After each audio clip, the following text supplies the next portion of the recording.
Boa noite. Boa noite, tudo bem? Tá me ouvindo bem, pastor? Sim, tá muito bom, tô ouvindo perfeito aqui. Que bom, querido. Seja muito bem-vindo. Receba o abraço, o carinho da nossa igreja PIB Floripa. É um prazer Amém. estar com o pastor aqui conosco. Prazer é E meu. tudo bem por aí, pastor? Como é que estão as Tudo bem, coisas? tá tudo bem, graças a Deus. Tá todo mundo tranquilo aqui, né? Aguardando aí o momento de sair da arca, né? Enquanto temos que esperar É, acabar a sair da chuva. arca, boa. É verdade. Vai demorar um pouquinho, mas o final vai chegar, né? Isso. Pastor, vai ter algum galardão para aqueles pastores que mais participam de lives ou não? No céu? O que que o senhor acha? Pois é. Eu Por tenho, enquanto, por enquanto tem um pouco de garganta mais atingida aí. O galardão, vamos ver se for bem, né? Se O a senhor é live um for bom, boa. é um bom concorrente. Pastor, eu Pois tenho é. acompanhado algumas lives do pastor. Eu tenho visto que o senhor tem estado praticamente todos os dias. E eu fico feliz porque um homem com o conhecimento que o senhor tem, um homem tão preparado, tão, né, com tanto conhecimento da palavra, e se dispõe a estar aqui para nos ajudar a entendermos cada vez mais a palavra de Deus. Quer dizer, esse Prazer. coração humilde, esse coração de servo, isso é admirável, pastor. Parabéns pela sua postura em relação a esse tempo que a gente está vivendo aí e a contribuição que o senhor tem dado. Muito obrigado, é um prazer estar com os irmãos aí para a gente poder estar em sintonia e ser canal de bênção, né? Uma alegria. Que bom. Eu vou falar um pouco a respeito de quem é o pastor Saião. Alguns podem até não conhecê-lo, acredito que a grande maioria já o conhece. O pastor teólogo, linguista, hebraísta, escritor, conferencista, palestrante, pastor da Igreja Batista Nações Unidas, inclusive fundador, né, pastor da igreja, Isso, criador do projeto Rota 66, natural de São Paulo, 31 anos como pastor batista, já morou em Tocantins, Estados Unidos, é casado com Celis Elaine, pai de 5 filhos, é isso, pastor? E já é vovô isso, de 2 netos, é isso? isso, Dois, exatamente. dois. Perfeito, certinho. Que bom, que Muito bom. bom. Pastor, muito bom ter o senhor conosco. A gente escolheu um tema, até com base em uma série de pregações que o senhor fez, a respeito da vida, o sentido da vida, né? Que o senhor fez algumas pregações um tempo atrás a respeito dele. Isso. E pensando em relação a esse tema, né? Tudo isso que nós estamos vivenciando agora nos faz lembrar daquele ciclo insano que muitos estávamos vivendo, né? Escola, trabalho, viagem, algumas férias, trabalho, trabalho, trabalho, igreja, filhos, criação de filhos, depois netos, enfim. Chega lá no final da vida, aposentadoria, velhice, e é assim que mais ou menos entendem as pessoas o que é a vida, correndo atrás da máquina, uma expressão que a gente usa muito, né? Correndo atrás da máquina. Então, esse tema, com certeza, é algo muito importante para entendermos um pouco o sentido da vida e o que nos deve nos motivar a viver, né? Eu lembro de um Verdade. pastor, o pastor Edson Barbosa, que ele tinha uma expressão que eu não sei se é dele ou não, que ele dizia: obrigado, Senhor, por esse gosto de vida na boca, né? Então, é uma expressão interessante no sentido de mostrar a alegria de viver, né? Prazer em estar vivo e vivenciar os dias. Então, pastor, para começar, muitas pessoas passam anos da sua vida, se não toda ela, buscando sim um sentido para viver. Por que isso, pastor, na sua opinião? Olha, na verdade, a experiência humana, né, tem levado a gente a fazer certos questionamentos e vamos dizer assim, oficialmente, né, os seres humanos estavam em busca de, digamos assim, outras coisas, né? Na história das religiões, a gente vê as pessoas em busca de uma experiência do sagrado intensa, né? Na história do pensamento, as pessoas estavam em busca, vamos assim dizer, da verdade ou da explicação absoluta do universo, né? A gente tem toda essa história da filosofia nessa direção desde a Grécia Antiga, né? E a gente também vê o ser humano assim, em busca de realizações, né? Então, as pessoas se dedicam, empreendem, fazem uma série de coisas. Mas quando a gente vai atrás disso tudo, né? E isso foi vamos dizer assim, na época mais recente, presente, os estudiosos, especialmente do enfoque mais existencial da vida, eles ressaltaram isso, né? É uma frase importante que a existência precede a essência, né? É que você, mesmo que a pessoa não diga isso, mesmo que ele não verbalize, quando a gente vai atrás, a pessoa está buscando um significado para a sua existência. Qual que é a razão de ser, né? Por que ele vive, para que ele vive. Então, no final das contas, por trás assim do desempenho humano, por trás de um joguinho que o sujeito joga no computador, né? Por trás de uma grande realização esportiva, ou até mesmo de um elemento relacional, você tem essa busca de sentido, de significado que é inerente ao ser humano, né? Então, consciente ou inconscientemente, isso está acontecendo na vida da pessoa. Uhum. E o senhor acha que situações ou até mesmo acontecimentos, né, até como esse período que a gente está vivendo de pandemia, o senhor acha que essas circunstâncias, essas situações que algumas vezes até são períodos trágicos, períodos difíceis, podem fazer com que as pessoas percam o gosto da vida, o gosto de viver? Olha, é verdade que em alguns casos a pessoa, vamos dizer, tinha construído, né, uma expectativa em relação à vida. A pessoa tinha uma agenda montada, né? E quando ela faz isso, ela está em busca de uma realização para usufruir esse sentido da vida, né? Essa discussão que o pessoal até levanta no ambiente psicológico, né?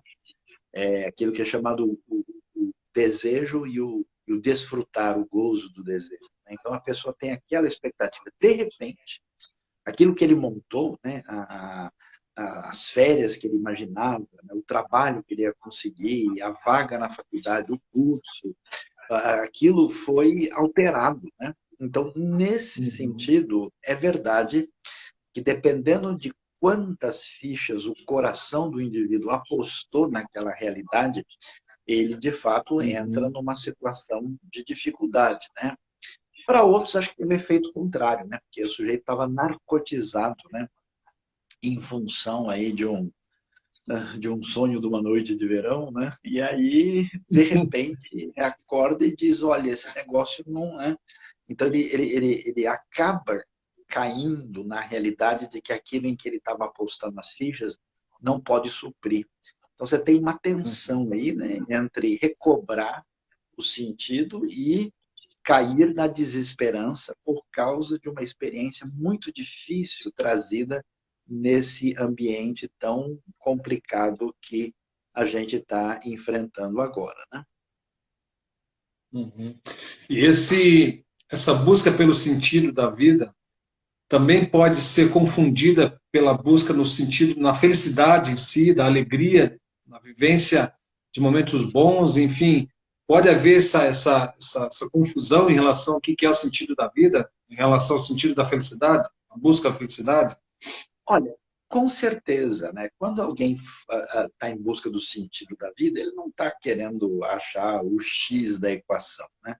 Ele não está fazendo um exercício de álgebra para tentar encontrar aí, né, a hipotenusa. Né? O sentido tem algo de profundo que, de certa forma, explica para mim a minha razão de ser, mas me preenche, né?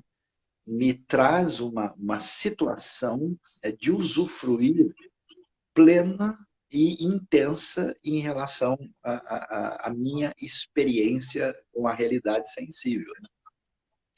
Então, nesse sentido, é a busca de felicidade de alguma maneira. E olha, e vamos aqui até falar bem disso, né? Porque Deus nos fez, né, com essa percepção, né, de regozijo, de alegria, de satisfação. O ser humano Antes de ser um homem o ser que raciocina, que filosofa, é um homem que ri, né? Tem um livro famoso do Henri Bergson, um grande filósofo do século XX, né? Que é o riso, né? Função filosófica e profunda do riso. Então a gente quer desfrutar, né?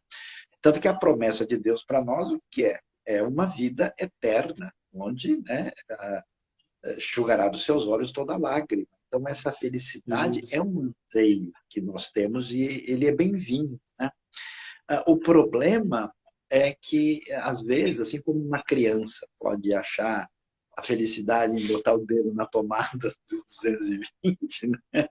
E a gente pode procurar um caminho onde essa realidade não se apresenta e talvez perder a direção, entendendo que o gosto do prazer em si é a finalidade última da vida. E aí a pessoa se atrapalha, e aí, em vez de ser alguém que entra em sintonia com a felicidade, ele acaba sendo um mero hedonista, né? Que quer o prazer imediato para uma gratificação pessoal particular e egocêntrica. Nesses 31 anos, pastor, né, lidando com pessoas, lidando com famílias, com adolescentes, jovens que com certeza passaram na sua sala, numa conversa com o pastor, o que nós podemos dizer? Onde está a maior busca do sentido da vida? Onde está a esperança das pessoas na busca do sentido da vida? Além disso que o senhor está falando da alegria, do prazer das coisas, mas onde está mais? O que as pessoas buscam mais no sentido da vida? Olha, é um pouquinho variável, né? Mas eu diria o seguinte: algumas pessoas, fica bem claro pelo tipo de sociedade que nós temos, que elas acreditam no poder do dinheiro.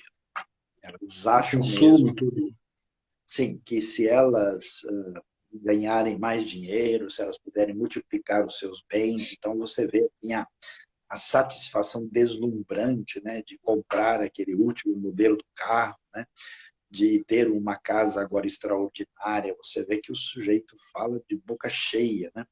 E mesmo assim, isso é muito a ilusão de homens, né? Você senta numa roda de homens, assim, daqui a pouco você vê aquela postura assim muito ligada a isso, né? Outras pessoas têm uma inquietação profunda quando elas querem ter uma experiência intensa, né? Elas estão assim permanentemente ansiosas, né? Aí ela diz, eu fui viajar para tal lugar, eu conheci, mas aí eu já cansei, agora eu queria ver outra coisa. Aí eu vou fazer um cruzeiro, aí eu vou não sei o quê, né? Você vê que a pessoa não sabe o que é que sossega, né, essa inquietação, né, significativa. Parece que é uma experiência individual, coletiva, assim, diferenciada. E há outros que entram por um caminho assim de construção, né, de vida. Então, ou eles querem fazer uma carreira acadêmica, eles entendem quando tiverem títulos e letras depois do nome, né, publicarem artigos ou livros, eles serão pessoas diferenciadas e passam, às vezes, a se portar assim, como se eles tivessem virado gente de outro tipo, né? E também através de realizações, né, de grandes construções, de elementos que assim, então, assim, varia, né? Mas eu acho que o prazer imediato e a fascinação do mundo consumista talvez sejam, assim, as promessas mais acreditadas que as pessoas têm. O senhor sabe que eu tive uma situação na família, muitos anos atrás, que eu perdi na verdade, eu perdi um primo, né? E a minha tia, eu lembro que a época que ela perdeu o filho, já com idade de 17, 18 anos, eu olhei para ela assim, eu vi a grande tristeza no coração dela, como se realmente a vida não perdeu sentido, né? Perdeu o motivo de viver. E isso é uma coisa muito comum, eu acho, né? De nós colocarmos na família, na formação da família, você ter filhos, você ter uma estrutura de casamento, de filhos, como aquilo algo principal da sua vida, aquilo ali para você tem sentido. No momento que você perde um filho, por exemplo, um esposo, um cônjuge, parece que o mundo desaba e a vida não tem mais graça, né? Então, eu É acho que também tem verdade. essa questão de construção familiar, né? Sim, é verdade, é verdade. Isso acontece em muitos casos. Graças a Deus, assim, na minha trajetória, eu não peguei tantos casos assim de perda familiar traumática, né? Às vezes as pessoas perderam, mas é assim o vovô, a vovó, uma pessoa. Mas em alguns casos, e, sim, eu tive pessoas que perderam tipo filho, né? Um negócio muito difícil de digerir, né? Muito difícil. Ou cônjuge, né? Muito jovem, né? Assim, fora da expectativa, né? E essas perdas são doloridas, né? E surpreende. Algumas pessoas realmente parece que têm muita dificuldade de se recuperar e outras conseguem lidar com isso com mais facilidade. Mas é verdade, muitas pessoas colocam toda a dimensão da expectativa da vida na sua realidade de constelação familiar. É verdade. Pastor, essa série de pregações que nós falamos, que o senhor fez nesse tema, o senhor tirou principalmente do livro de Eclesiastes, né? Isso. E lendo esse maravilhoso livro, que para alguns é um livro pessimista, é um livro que, se tirar alguns fragmentos, são textos difíceis de compreender no sentido da vida, né? E a gente vê o autor que teve tudo, experimentou todas as coisas, né, debaixo do sol. Ele chega no final e diz que tudo isso é vaidade, né? Qual a visão do pastor da importância desse livro nesse tema, nisso que nós estamos falando? Olha, o Eclesiastes é simplesmente fascinante, né? É impressionante porque existe um preconceito aí, especialmente no mundo secular, e quando a gente fala de gente de fé ligado a Deus, a Bíblia, né? Que essas pessoas não podem fazer perguntas, que elas, né, são pessoas de mente fechada, né, e tal. E nenhum livro pergunta tanto como o Eclesiastes, né? Então você tem assim uma sabedoria muito peculiar naquela conexão que você vê ali, né, com Eclesiastes, né? Do lado de Provérbios, né? Uma sabedoria para a vivência do dia a dia, e uma sabedoria questionadora, né? Lá adiante. E o que que ele diz? Na verdade, o livro não é pessimista. O livro ele é muito realista e ele faz o seguinte raciocínio: olha, se você tentar viver a sua vida na dimensão que a gente define como apenas debaixo do sol, somente o que a gente pode chamar na direção, na dimensão horizontal da realidade, você nunca consegue encher o tanque. Você não vai conseguir lidar com essa realidade. E aí, com essa perspectiva, ele começa a avaliar, e é muito interessante porque o Eclesiastes parece que foi escrito ontem, né? Parece que É uma verdade. pessoa que está assim, passando pela nossa realidade, então ele começa a avaliar os diversos momentos da vida e dizendo, olha, eu me entreguei a isso na intenção de encontrar a razão de ser da vida. E ele chega, a palavra interessante, né? A palavra revel, que é a palavra vaidade, ela é uma palavra que quer dizer neblina, névoa. E a mesma palavra usada para o nome de Abel, né? Lá em Gênesis, né? Que tem uma vida curta. Né? Então ele começa a mostrar para nós como a gente está pegando a neblina e aquela frase famosa, correndo atrás do vento. Né? E é o que a gente percebe, porque, você sabe, pastor, me impressionou muito, eu tenho, pela misericórdia de Deus, tido a oportunidade de visitar muitos lugares do mundo. Né? Já tive em 63 países. Assim, uma coisa que mexeu muito com a minha reflexão foi ver pessoas vivendo nos lugares mais estáveis do mundo, por exemplo, um país que nem a Suíça, o maior índice de insatisfação possível. Tudo aquilo que a gente acha, né, vivendo numa realidade, vamos dizer, não tão assim facilitadora, a gente imagina, puxa, se eu tivesse naquela situação, eu estava bem de vida. Aí você vê as pessoas lá desesperadas, sem encontrar sentido para a vida. Então, o Eclesiastes trabalha isso de maneira tão especial que eu diria que, para nós, é um livro obrigatório na realidade de hoje. E aí, com esse momento de pensar um pouco mais, estar dentro de casa, passar enfrentando a realidade das notícias negativas, dimensões familiares difíceis, às vezes luto, tudo isso, com certeza o Eclesiastes tem muito a ensinar. Tem muito, é verdade. Pastor, houve uma pergunta ali, o que a figura que o senhor falou, a forma que o senhor falou de constelação familiar, ele perguntou o que seria isso, só para dar Não, uma explicação. constelação familiar é apenas uma expressão que se usa em alguns materiais na área de psicologia, né, que a gente fala da relação de sistema de relacionamento entre as pessoas. Né? Assim como a constelação tem várias estrelas e planetas ali em volta, então a constelação familiar quer dizer, né, o agrupamento relacionado à linha genealógica, né, as pessoas em torno. Então, isso não é uma constelação no sentido astronômico aí. Exato. Pastor, vamos pensar um pouco na resposta da palavra que vem de Deus em relação ao sentido da vida, né? Um cristão, alguém que não vamos pensar no religioso, né? Que ainda continua buscando o sentido da vida, aquele que mesmo frequentando igrejas, mesmo tendo essas liturgias todas como prática, né? Mas vamos pensar naquele realmente aquele crente, aquele que entendeu a palavra, que entendeu o que é andar com Jesus, ser discípulo de Jesus. Pode um cristão viver uma vida sem sentido? No contexto Olha, de experiência dele? é muito complicado, né? Porque, voltando para o Eclesiastes, o que você vê lá? Você vê o livro indo na direção da busca de três elementos. Ele vai dizer, por exemplo, que ele se dedicou a aprender, a estudar, que ele foi mestre, né, que é muito compatível com a experiência de Salomão.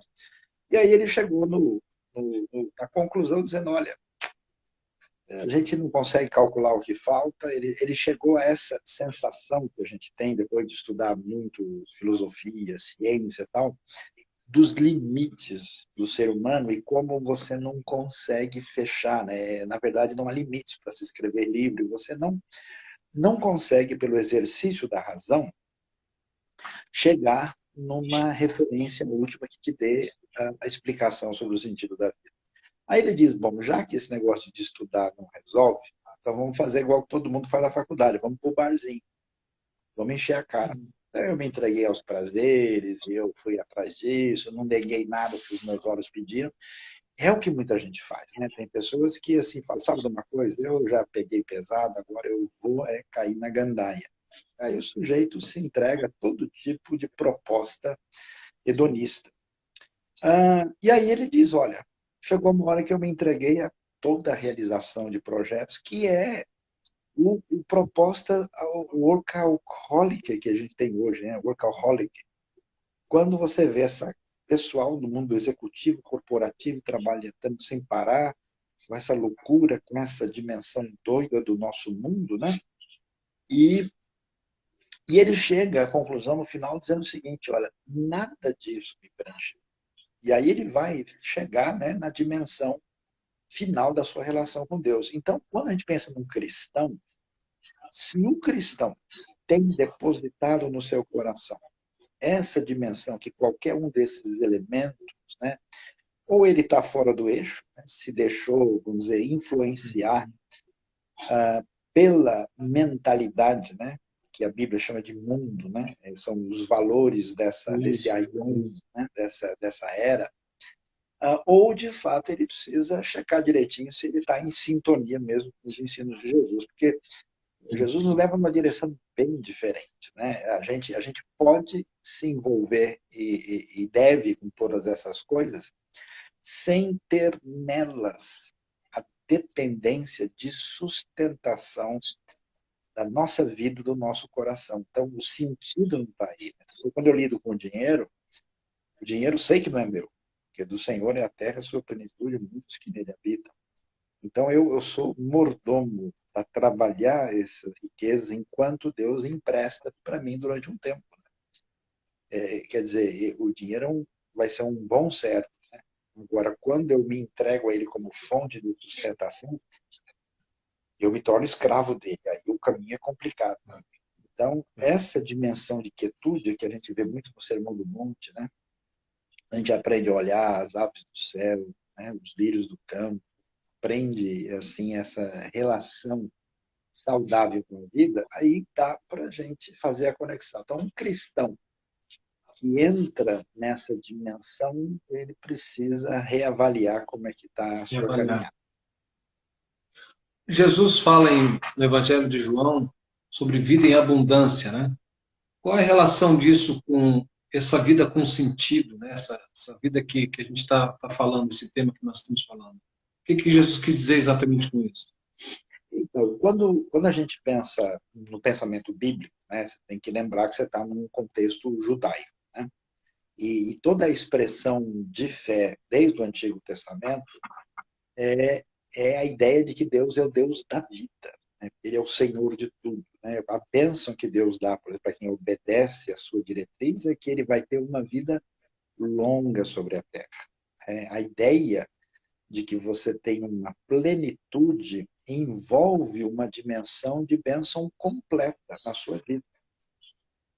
Então, esse sempre foi um tema, né? Como é que a vida ela tem a sua relação de plenitude, e isso existia no ambiente religioso na época de Jesus, né? E aí, o que Jesus começa a fazer com o tipo de religiosidade que se perdeu naquele momento? Ele bate de frente, né? E aí, como ele bate de frente, ele está dizendo o seguinte, que aquele tipo de proposta que estavam dando não leva à vida. Aí ele vai dizer que ele é o caminho, a verdade e a vida, e que quem o encontra, encontra não só a verdade de Deus, não só o cumprimento da palavra divina, mas encontra uma plenitude de relação com Deus que é chamado de vida abundante, de vida em plenitude. Quer dizer que a pessoa se sente, né? Primeiro, com o seu dilema maior resolvido, ela está em paz com Deus, né? Em relação de sintonia com o Criador, ela tem os seus pecados perdoados, né? Ela tem o dilema moral de justiça resolvido na sua vida. E ela tem uma dimensão de comunhão com Deus e com o próximo, e um sentido na vida, porque todos nós vamos sempre, querendo ou não, servir a alguém ou alguma coisa, a quem servir adequadamente. Então, a proposta, especialmente do Evangelho de João, né, é que Jesus é esse caminho impessoal na relação com Deus que nos dá essa vida com abundância. Jesus ele não é um professor. Ele ensina um caminho filosófico. Ele diz que a coisa depende da relação com ele, porque ele é o Cordeiro de Deus, ele é a água da vida, né? Ele é o pão que desceu dos céus. Então, as metáforas são muito ligadas a essa conexão pessoal profunda. Tentando responder essa pergunta, então, qual é o sentido da vida? Então, Biblicamente falando. o sentido da vida, a gente vai entender, primeiro, a dimensão da realidade humana. Quem nós somos? Nós somos criaturas finitas, limitadas, dentro de um universo, num relacionamento com outras pessoas, sob o poder de um Deus criador. Quando a gente começa a lidar com a vida, nosso pecado, a nossa rebeldia faz com que a gente entre numa relação de colisão com o mundo, né, de ruptura. Ou, como gostava de dizer o Martin Heidegger, né, a gente é dominado por um senso de estranhamento em relação ao mundo. Então, essa dimensão de ansiedade faz com que a gente entre nessa rota de colisão, que faz com que a gente desrespeite a nossa condição limitada diante do universo natural. O que é grande parte da epidemia das doenças? As pessoas não se importam com os desdobramentos do que eu estou fazendo em relação à ordem natural, né? eu desrespeito o meu relacionamento e contato com o próximo, eu desrespeito a minha relação com Deus, então eu vivo nessa relação de rebelião, que tem Uhum. uma ira contida, né? Que tem uma insatisfação, uma ansiedade contaminante. Né? O que a Bíblia vai dizer? Eu preciso entender que existe um Criador que me colocou numa ordem que, num certo sentido, é superior a mim, eu tenho que aceitar a minha submissão. Por isso é tão interessante a proposta no final do Eclesiastes, vai dizer, né, que a tradução tradicional, né, diz que no final de tudo, né, depois de meditar, ele manda lembrar Isso. da vida, né, lembra dos dias da mocidade e tal, como é que é, para que você, né, lembre enquanto dá tempo, porque o, o dever de todo homem, o hebraico não diz isso, o hebraico fala que é o kul, né, ou seja, é o todo do homem. A nova versão Uhum. internacional traduziu o essencial, né, aquilo que é que realmente tem que levar a sério é temer a Deus e guardar os seus mandamentos. Quer dizer, nós não podemos ir a lugar nenhum sem uma relação adequada com o dono, chefe e poderoso Senhor do Universo. O Viktor Frankl, né, que é uma pessoa muito interessante na área dos estudos da alma humana, ele disse uma coisa interessante, que nenhum homem jamais vai descobrir a razão de ser da vida se ele não entra em paz com Deus. Né? Ele escreveu um livro, o Gott das Unbekannte, né? Deus o desconhecido, né? Esse Deus que precisa, que é a presença ignorada de Deus, foi a tradução. E aí ele disse, se você não entrar em paz com Deus e não viver a vida com sentido de missão, você não chega em lugar nenhum. Então não dá. Veja, por exemplo, a experiência da nossa sociedade secular, com essa repressão do sagrado, né? Com esse desprezo. Você entra numa nuvem escura de depressão, de falta de significado, que mesmo as pessoas tendo tudo, elas não têm nada. Né? Então, É. assim, teme a Deus é encontre o ponto de relacionamento adequado com o Senhor do Universo. E temer é uma palavra muito bonita, né? Porque ela capta essa questão de saber que Deus é grandioso, poderoso, inefável. A minha relação com ele é de um respeito profundo que emerge assim né, do mais íntimo do ser. Né? E por que o guardar o mandamento? Por que obedecer ao mandamento? Porque quando eu presto atenção ao mandamento, eu reconheço a minha finitude, né, a minha limitação. Quer É a dizer, limitação. o mandamento não é uma chatice que foi feito para estabelecer limites à minha volta. Né? Na verdade, são princípios para a vida, para que você usufrua essa vida mais adequadamente. Então, quando a pessoa encontra essa dimensão, ele vai longe. O Salmo 119, 71, 72 é muito interessante. Ele diz, antes de eu ser afligido, eu andava desviado, mas agora eu obedeço a tua lei. Quer dizer, ele passou pela experiência difícil e aí ele vai e reconhece. Aí mais na frente ele vai dizer no 72, a tua lei para mim, os teus mandamentos são mais preciosos do que muita prata e muito ouro.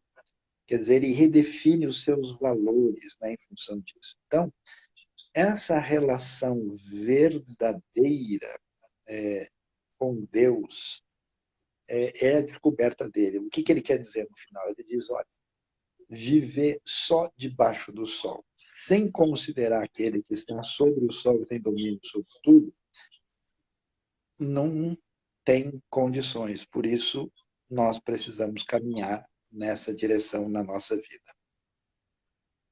Como é importante conhecer, saber da soberania de Deus, né, e entender bem o que é isso, né, diante das nossas vidas. Pastor, Eclesiastes capítulo 12, já que o senhor citou ali, fala sobre lembre-se do seu Criador nos dias da tua mocidade, antes que venham os dias maus, né? Digamos que nós estamos vivendo dias que não são tão bons assim, né? Dias difíceis, nesse isolamento social, nessas limitações que nós temos de relacionamentos, até mesmo como igreja, né? A gente vê a dificuldade de a gente poder estar junto como igreja, se abraçar, viver aquela comunhão, aquele partir juntos. E isso tudo, com certeza, tem sido difícil para muitas pessoas, né? Como aplicar esse versículo na minha vida dentro de um contexto como nós estamos vivendo, de dificuldade, quando o escritor fala que nós devemos lembrar do nosso Criador, né? Um pouco também é isso que o senhor está falando. Olha, assim, uma pergunta interessante que surgiu aí, né? Alguém falou, que história é essa do tempo e o acaso afetam todo mundo? Assim, é muito importante para o pessoal ler Eclesiastes. Veja, preste atenção. Pega Eclesiastes 3, verso 20. Diz quem é que pode afirmar que a alma do ser humano vai para cima e do animal não vai, todos morrem de igual forma, né? Então, essas Isso. expressões não são, atenção, expressões absolutas. Você não pode construir doutrina em cima de textos de Eclesiastes, porque o texto faz sentido no conjunto da obra. Ele está lamentando Isso. em função da sua expectativa do momento. Quando a gente olha com os olhos só debaixo do sol e a gente vê as coisas acontecendo, de fato, a única coisa que pode parecer para nós é que é acaso. De repente, uma bala perdida pega lá um cara que é professor lá da universidade que estava desenvolvendo uma tecnologia importante para o mundo e, puxa, por que isso, né? Olhando dessa perspectiva, as coisas são vistas dessa maneira, né? Então, quer dizer, você precisa ver quem está dizendo o que, quando, sob que perspectiva, para que você chegue na conclusão. Né? Como ver o último capítulo da série, né? Que a gente está acompanhando. Então, É o que verdade. acontece?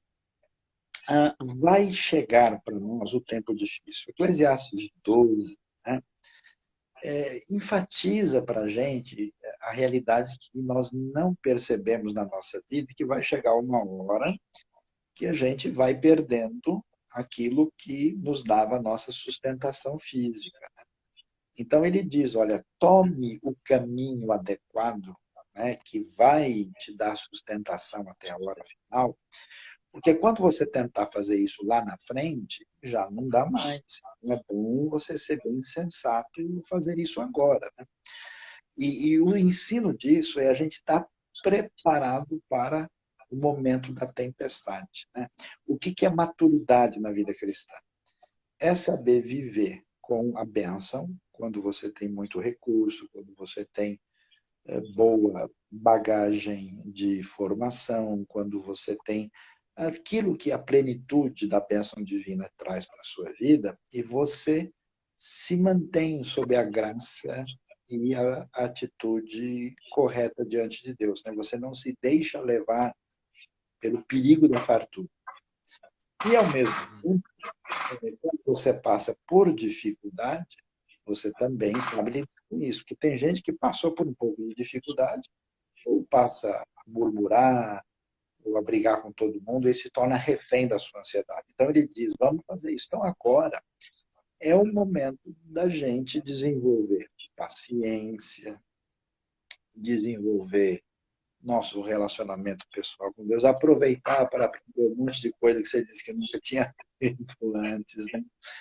É. É necessário enfrentar essa realidade, porque, na minha opinião, Deus deu uma brecada forte aí na nossa van, né? E o pessoal machucou o joelho, o cotovelo, mas isso, na verdade, vai fazer bem para a gente, né? Vai nos ajudar a ver a vida com um grau de maturidade maior, a colocar os valores no lugar certo, né? A redefinir os nossos compromissos mais adequados, né?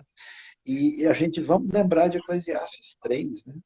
Há tempo de abraçar e de afastar-se e abraçar, né? Então, a gente precisa entender que a gente cria uma sistemática onde a gente tem o domínio, né? onde você cria o seu GPS automático e você tem tudo no mão. Deus, às vezes, muda o cenário e você, nesse novo ambiente, é obrigado a reaprender a depender dele. A bênção de Deus, preste atenção, isso é muito importante, sempre nos leva a um desafio maior. Depois de libertar o povo do Egito e lhes dar a grande vitória, Deus soltou todo mundo no deserto.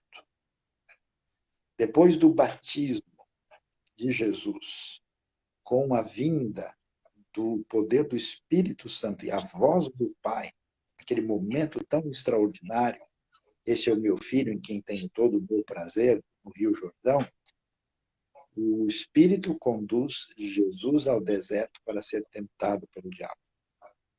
Então, os momentos extraordinários da ação de Deus na nossa vida são, e até para o próprio povo de Deus e para as pessoas em geral, são oportunidades de um aprendizado único. Porque, pastor, a grande verdade, veja só o nosso querido Salomão, olha a ironia, né?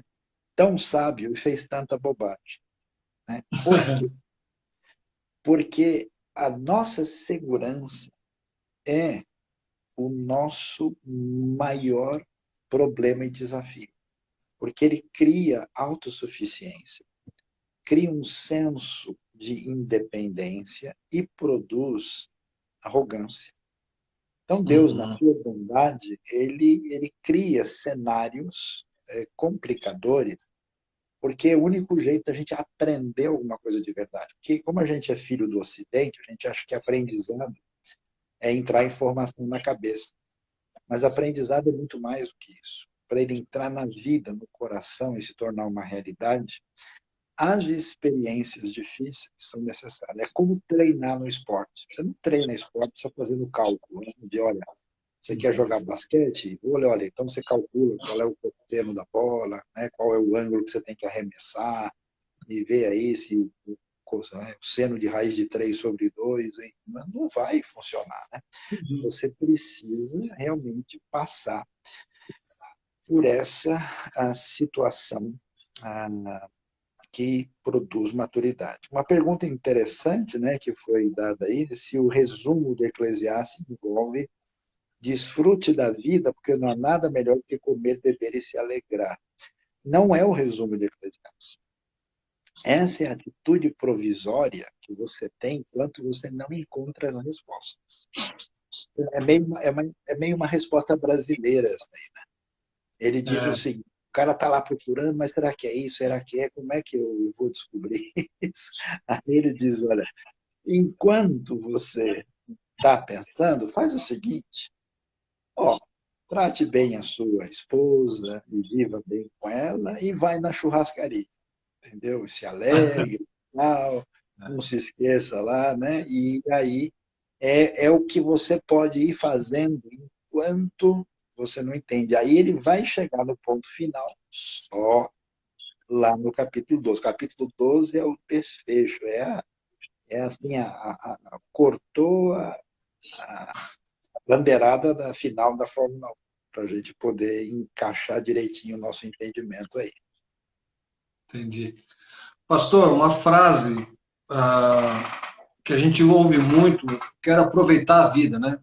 Até a gente comentou, foi falado um pouco a respeito disso ali. Eu quero aproveitar a vida. Em poucas palavras, o que o senhor diria, eu quero aproveitar a vida? De que forma? Como que se aproveita a vida? Então, qual que é o problema? Né? O problema é que, de fato, o que deveria acontecer é a gente aproveitar a vida. Né? A tradição judaica tem um negócio tão interessante, você perguntar para um rabino mais assim, aprofundado, e diz o que é mais importante da gente fazer no Shabat, quando a gente vai estar diante de Deus. A resposta é proibido não se alegrar no Shabat. Então, essa dimensão, né, de que em Deus nós temos descanso, nós temos satisfação, alegria, né? A expressão de Pedro, né? Falando de uma alegria indizível. Né? Tem coisas assim extraordinárias. É impressionante, Paulo, em Filipenses, toda hora é alegrem-se, né? Alegrai-vos, é muito forte. Qual que é o problema? Como nós temos defeito de fábrica, nós temos uma inclinação para o mal, a gente aprende um caminho problemático de gostar e de ter prazer naquilo que nos prejudica. Esse é o problema, né? Então, quando a pessoa, por exemplo, usa qualquer tipo de entorpecente, ele tem um tipo de prazer, né? Quando a pessoa busca contato aí com tipo uma bebida ou se entrega a algum tipo de caminho mais detalhado da sexualidade, né?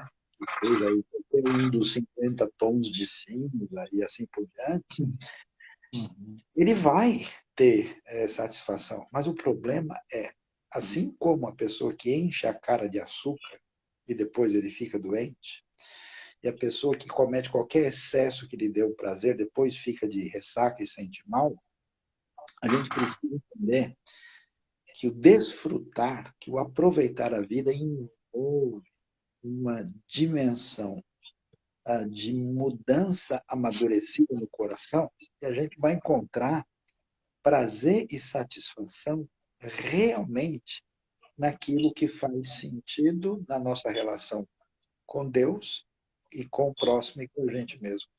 Porque a gente vai ver, por exemplo, que a grande proposta da lei envolvia que você deve amar a Deus sobre tudo e ao próximo como a si mesmo. Então, somos criados para amar, né?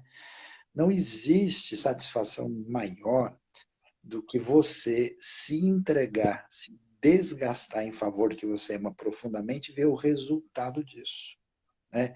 É a mãe que abraça o filho, né? É a pessoa que tendo uma atitude sacrificial em favor de alguém muito querido, isso não tem preço. Então, quando a gente deixa de ser muito egocêntrico, amadurece, o que acontece? A gente vai ter um prazer maior naquilo que vale a pena. Então, uma pessoa amadurecida, sossegada, tranquila, se ela for levada lá para balada, para ficar maluca, ela vai virar para o pessoal e falar, puxa, por que é que o pessoal está fazendo isso? Ela não encontra qualquer conexão com aquele tipo de coisa. Então, a gente vai numa outra direção. Então, de fato, a gente precisa aproveitar a vida. A pergunta é, o que é aproveitar e como é que a gente faz isso? E aí, essa relação não pode ser uma relação desconectada do Criador e de uma vida que se torne um canal de bênção na vida dos outros. Eu tenho visto, é uma coisa muito interessante na minha vida, o olhar vazio, dolorido e machucado de pessoas que se entregaram a uma vida sem diretriz e referência e que pareciam estar aproveitando a vida. E as pessoas que eu encontrei na minha vida de olhar mais sereno, de sorriso mais limpo, mais assim, transmissor de paz e tranquilidade, exatamente são pessoas que gastaram a sua vida em benefício dos outros. Então, quer dizer, isso é muito significativo. E sabe que a gente descobre isso, sabe como? Até através dos bichos. Você vai ver que quando alguém está perturbado da cabeça, assim, né? Os bichos saem correndo, ou morde a pessoa, né? E quando você vê uma pessoa super de boa, assim, né? Você vê que o bicho encontra tranquilidade, ele nem precisa fugir, porque vê que o negócio está super sossegado. É muito interessante essa situação. Então, se estiver andando pelas calçadas, os cachorros começarem a coar, é porque a pessoa está nervosa, está ansiosa. Não necessariamente, mas assim, se a pessoa em qualquer lugar, tudo quanto é animal, e animal de dois pés, chamado ser humano também, estranhar e bater de frente, né? Alguma coisa não está no lugar, né? Mas Alguma assim, coisa está errada. é que tem alguns bichos que eles têm uma sensibilidade de se sentir ameaçado, né? E aí, se a pessoa está muito tensa, realmente o bicho sente isso. Se a pessoa está de boa, o bicho também fica de boa. É muito interessante. Pastor, eu acho que a experiência que o senhor teve, tem, né, de conhecer vários países e várias nações e povos, né, bem diferentes uns dos outros, povos com conhecimento, entendimento, condições financeiras, né, melhores, outros povos mais humildes, mais simples, mais limitados em relação ao conhecimento, em relação a tudo. Que quadro que dá para fazer, né? Que quadro que dá para pintar no que se refere a olhar e ver a humanidade vivendo dia após dia, correndo atrás dos seus sonhos, correndo atrás dos seus desejos, mas ao mesmo tempo alguns correndo, como o próprio Salomão diz, né, correndo atrás do vento. E o que o senhor tira de grande aprendizado? Conhecer povos, conhecer circunstâncias diferentes, situações diferentes, e vendo tantas pessoas correndo atrás, digamos, do mesmo objetivo, do mesmo propósito, ser feliz, né? Aproveitar a vida, como a gente está falando, ou cumprir o sentido da vida, né? Qual é a sua experiência em relação a ver tudo isso? Olha, é muito interessante. Eu diria que em certos lugares do mundo a gente tem grandes surpresas, né? Por quê? Porque, ao mesmo tempo que, por exemplo, quando você viaja para a América do Norte, para uma boa parte dos países europeus, né? Você sente em muitos lugares uma vida, às vezes, bem estruturada, bem sistemática, bem organizada, né? Mas em alguns ambientes você percebe que tem uma nuvem escura no caminho, né? Onde as relações humanas foram prejudicadas, elas foram distanciadas. Eu tenho a impressão que em alguns ambientes as pessoas se tornaram de plástico. Elas não são mais elas mesmas. Elas vivem em função de seguir um comando da sociedade consumista, né? E a relação interpessoal ela é extremamente superficial, distanciada. Inclusive nos ambientes religiosos, existe o que a gente pode chamar de pasteurização do evangelho. A relação religiosa vira um produto a ser vendido e comercializado, é um negócio muito curioso e difícil, né? Em alguns ambientes no Extremo Oriente, é impressionante que nessa competição com a realidade dos países mais, vamos dizer, do mundo ocidental, assim, existe uma vida muito louca de ir atrás do resultado final, uma cobrança muito grande de você, né? Precisa ser melhor, tal. Então isso produz um mal-estar difícil, né? Complicado. E ao mesmo tempo, nesses ambientes, você vê flor nascendo no deserto, né? Você vê busca de sentido, coisas assim interessantes. E em outros lugares é tão interessante. Eu tive recentemente em lugares como Indonésia, Moçambique, Tailândia, interior de outros lugares do mundo que eu não posso nem detalhar. E a coisa mais especial que existe é a gente encontrar pessoas que não têm nada a ver com você e que têm uma vida simples, mas que têm um sorriso tão impressionante.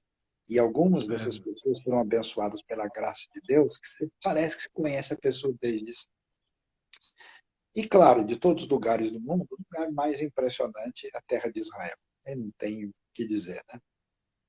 Não só pela a grandiosidade da história que está ali, né? Pela conexão com a história da fé, toda a tradição hebraica com a sua sabedoria e muita coisa valiosa para a gente entender, mas, ao mesmo tempo, com certas coisas difíceis que existem naquele ambiente, né? Que precisam de uma ação da graça especial de Deus, né? E é uma experiência única e diferenciada. E eu diria que a gente sente, né, essas matizes diferentes no coração, e acho que o aprendizado maior é que em cada um desses lugares você vê um negócio muito bonito, muito especial, que ensina a gente como estrangeiro a aprender, né, e ver certas coisas que a gente fala, puxa, isso aqui, graças a Deus, lá no nosso Brasilzão não tem. Né? E não aí, tem, né? então, existe uma chance boa de crescer em aprendizado. É verdade.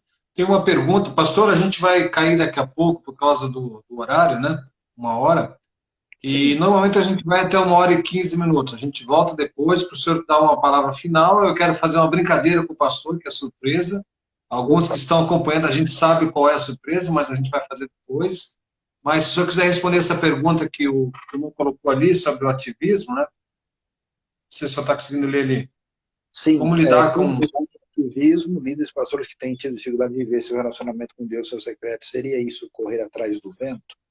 Olha, o que, que acontece? Na nossa sociedade, nós passamos a ter o nosso valor condicionado pela nossa produtividade, né? Então, você é o que você faz. Então, as pessoas não são, né? Elas, de alguma maneira, ou têm ou produzem, né?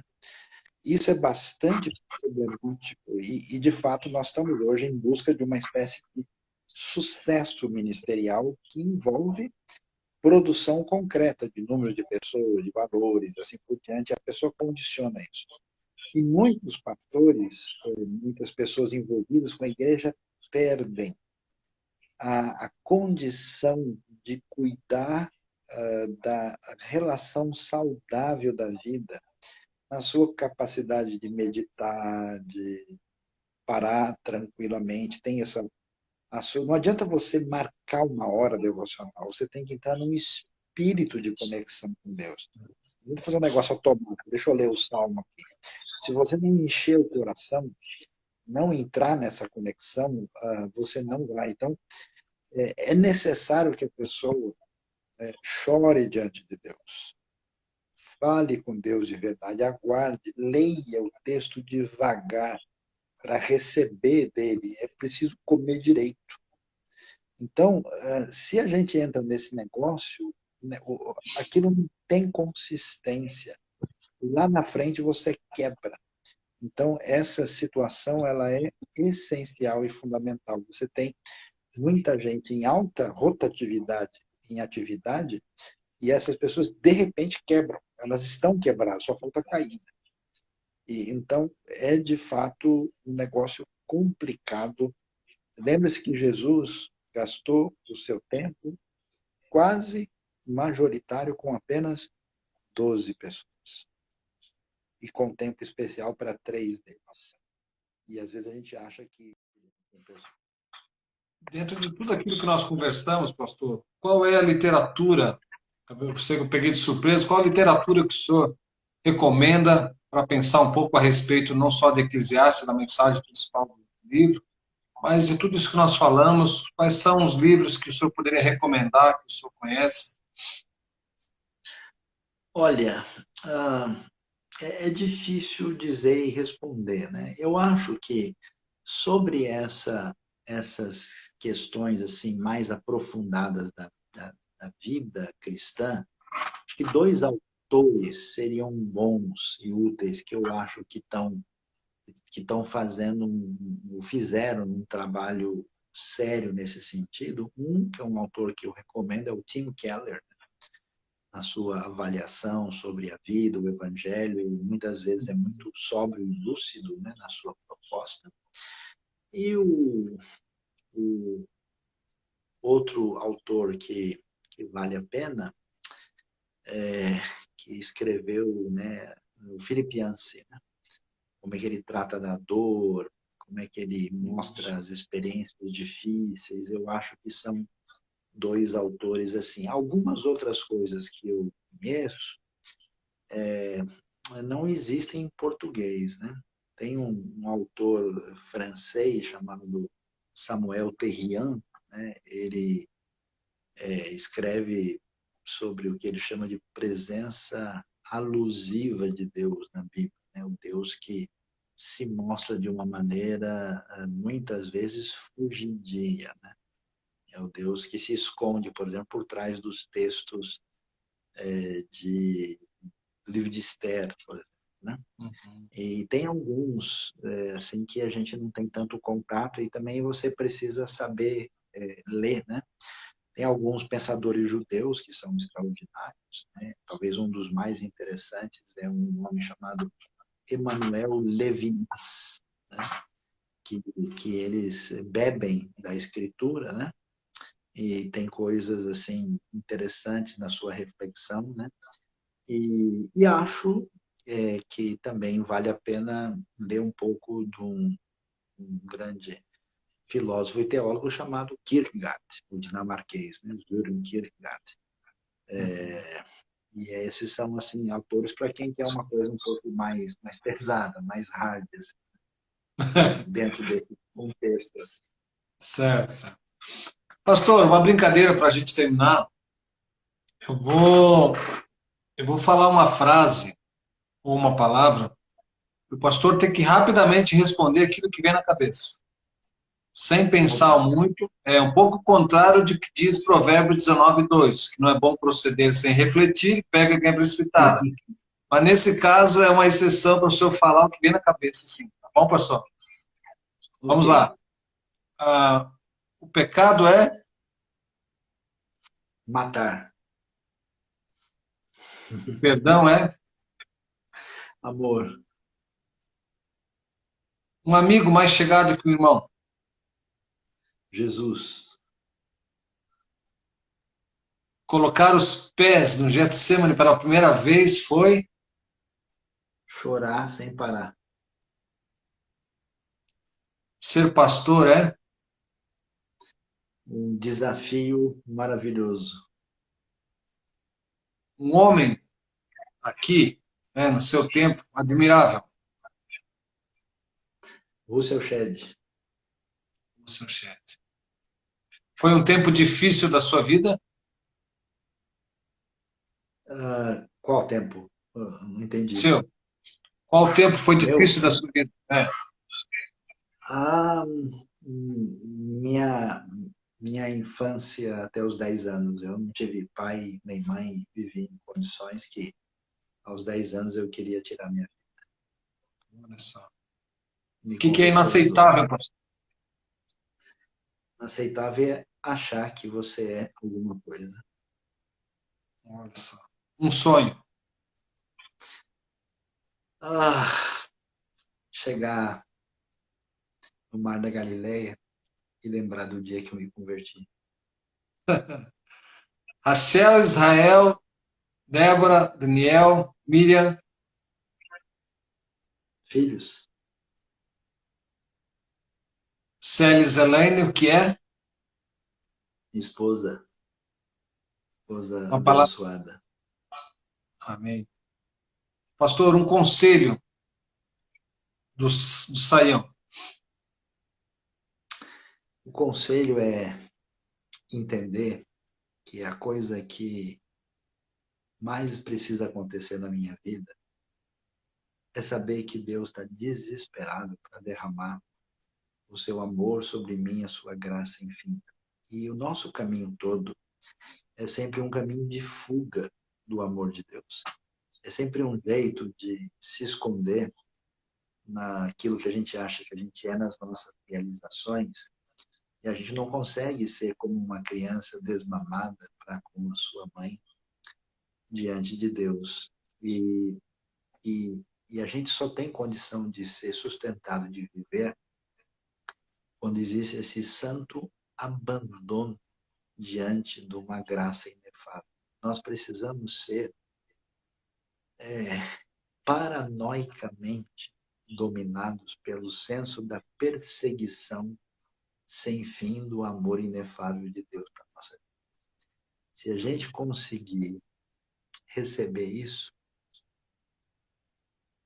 não tem nada que possa segurar o que vai dentro da gente. Amém, amém. Pastor, receba o nosso amor, as nossas orações, a nossa oração diante de Deus, de que o Senhor continue lhe dando saúde, de que o Senhor continue lhe usando como instrumento que tem sido até hoje, um instrumento de edificação da igreja, de ensino para a igreja, e que cada vez mais o Senhor possa estar trilhando os propósitos de Deus, sendo esse homem precioso que o Senhor é. Receba todo o nosso amor da nossa igreja, a nossa gratidão. Gratidão também ao Juan e à Miriam, né? A Miriam da nossa igreja também, que é sua prima, é isso?